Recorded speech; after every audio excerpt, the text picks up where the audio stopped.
So yan na guys, no. Viral at trending ito sa social media, itong si Mrs. Angelica Yulo, nanay ni two-time Olympic gold medalist champion Carlos Yulo.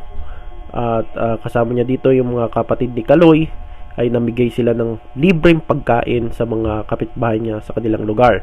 So tama ba ito or nagpapansin lang? Tingin ko hindi yan nagpapansin.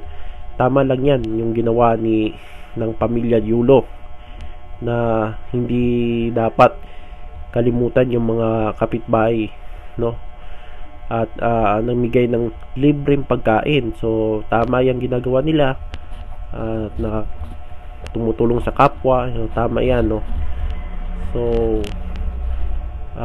hindi na natin i-bash yan, no? Huwag natin i-bash yan. So maganda yan yung ginagawa nila.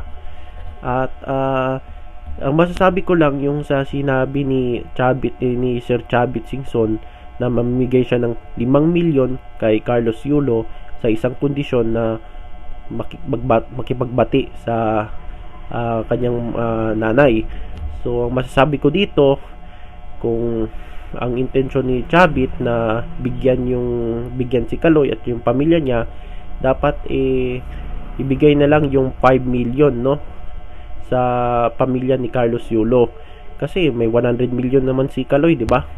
So ibigay na lang kung ang panawagan ko kay Sir Chavit, kung gusto niyang tumulong, gusto niyang intensyong tumulong, ibigay na lang yung 5 million kay Mrs. Yulo at sa pamilya niya, no? Ang balita ko ay nagdinegosyo ng longganisa si Mrs. Yulo, at pwede niyang gamitin, no? Baka magtayo siya ng meat shop. So since nag-post siya sa social media, nagbenta siya ng mga processed food, marami na ang bumili sa kanyang longganisa. So tama yan, no? Tulungan yung pamilya ni Carlos Yulo, lalo yung nanay niya. So maganda yan.